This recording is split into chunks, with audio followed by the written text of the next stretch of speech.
Seorang perempuan bernama Fang Fang mengaku telah dinikahi secara siri oleh presenter Vicky Prasetyo. Ia juga menyebut tengah mengandung 9 bulan dan mengalami kesulitan mendapatkan nafkah selama masa kehamilan. Pengakuan tersebut disampaikan Fang Fang saat didampingi kuasa hukumnya Vino di Jakarta Selatan pada Rabu 8 Juli 2026. Menurutnya, kebutuhan sehari-hari hingga biaya persalinan belum terpenuhi, sehingga ia harus berulang kali menghubungi Vicky Prasetyo. Agak dinaikin. Wawancara dulu kali, nanti ini stop. Iya, sekalian aja. Nggak apa-apa, Berjalan aja. Udah Bembeng mulai nanya.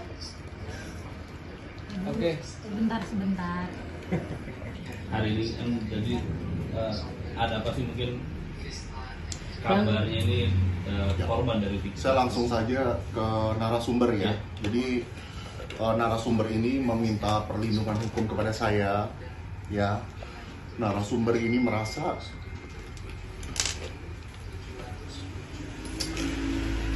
dinikahi secara siri, teman-teman.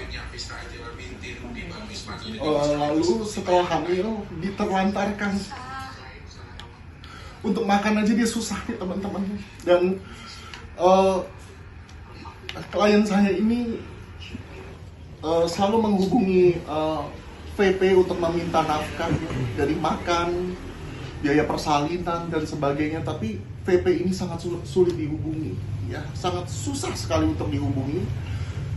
Sampai hari ini begitu VP tahu entah dari mana klien saya ini datang ke rumah Bunda Maya, baru VP mau WhatsApp seolah-olah mau berlaku baik.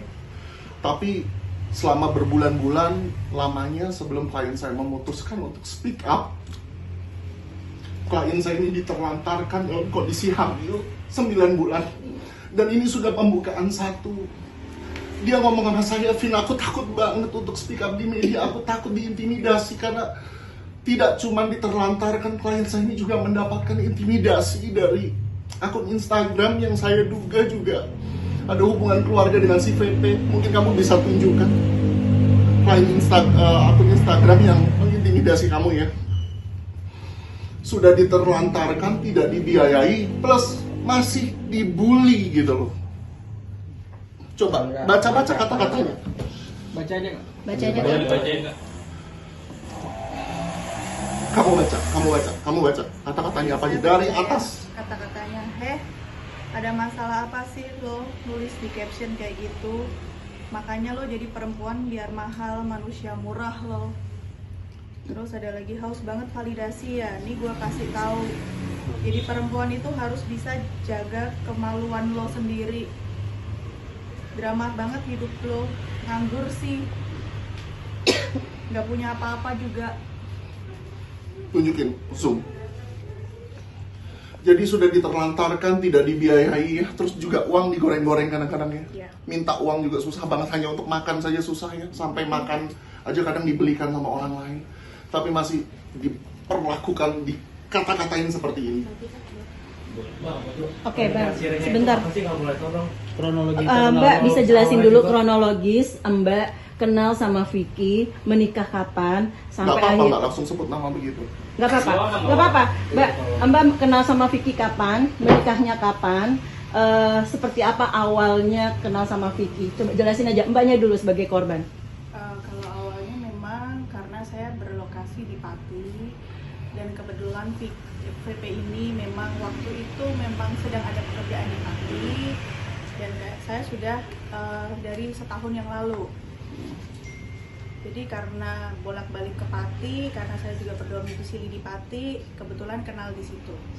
Gitu, dan itu sudah terjadi setahun yang lalu. Tahun? Tahun 2025 ya. Tahun 2000. Ya, tahun kemarin. Oke. Proses perkenalan itu seperti apa sama Vicky itu? Proses perkenalan memang awalnya kita by DM di Instagram, terus akhirnya lanjut ke WhatsApp, terus akhirnya memang lanjut ke ketemu gitu. Yang ingin mengajak ketemu itu duluan siapa? VP-nya. VP. Iya. Jadi karena sering ke Pati, sering ngabarin waktu ini awal pertemuan ya. Sering ngabarin, memang saya lagi di Pati, ketemu yuk gitu. Sampai akhir dia merasa suka sama Mbak, apa sih berapa kali mungkin proses pertemuan itu sampai akhirnya terjadilah dirimu hamil dengan Sebenarnya kalau merasa suka, sebenarnya kalau dari awal untuk pertemuan, kalau ditanya takut, nggak takut ya, karena kan memang track recordnya memang yang saya lihat juga begitu ya. Jadi saya sebagai perempuan juga takut, tapi ketika lama-lama VP ini mempunyai niat yang baik, akhirnya sebagai seorang wanita yang kita di VP mempunyai niat yang baik, saya juga tidak ada pikiran untuk berpikiran buruk lah. Akhirnya ya sudah, saya menerima perasaan itu dan mau mencoba untuk menjalin hubungan. pada saat menjalin hubungan, apa sih yang diiming-imingin Vicky sampai dirimu mau mungkin dinikahin ataupun dinikahin ya sih? Iya. Dinikahin secara siri. Secara siri. Apa yang sampai akhirnya yang dia memberikan janji apa kepada kamu sampai kamu mau gitu? Oke. Jadi sebelumnya saya ini kan pernah gagal di pernikahan pertama.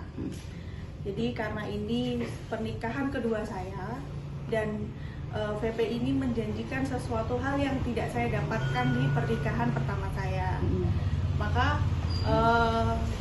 saya tidak pernah berpikiran yang buruk bahwa segala yang dijanjikan itu saya tidak tahu apakah akan terrealisasi atau tidak, tapi sampai sekarang itu memang belum begitu. Dari yang awal-awal mau dijanjikan ini itu sampai sekarang memang belum.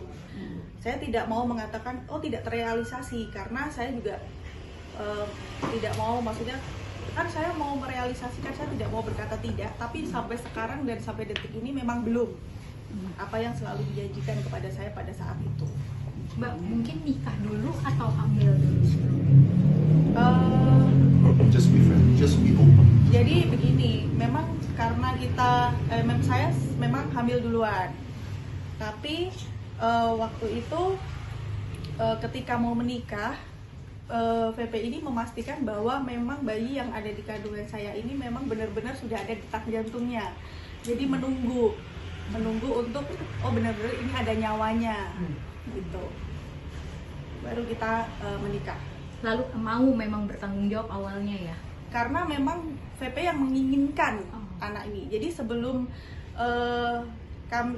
saya positif hamil, VP ini sering mengatakan ke teman-teman kami juga, saya pengen punya anak nih dari Fang dari Polda. Jadi karena seperti itu, memang itu anak itu memang dia yang mau juga gitu. Tunjukin bukti chat kalau dia mengakui itu anak dia. Tunjukin. Yang kamu kirim ke saya. Nggak apa-apa. Yang ada kata-kata kasar itu loh. Kamu tunjukin saya. Kita mau fair aja lah, open lah. Karena saya tahu lah dari pihak sana pasti akan menyangkal ini, menyangkal itu. Udah lah, kita being open aja lah. Ya.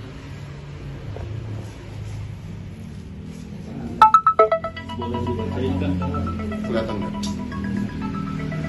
Tolong tunjukkan ke. Saya ini ya. Kalau nggak dibacain aja Mbak. Kan saya ada kirim video, saya bilang walaupun bumil outfit harus tetap kece. Terus dia bilang jadi kepengen dientot gitu. Gimana kalau pakai baju seksi tapi perutnya gede? Ilfil nggak sayang? Saya nanya gitu. Enggak lah, kamu kan hamil anak aku. Dia bilang gitu. Jadi memang di awal memang dia tahu bahwa memang ini anak yang dia juga mau, dan anak ini juga memang anaknya dia.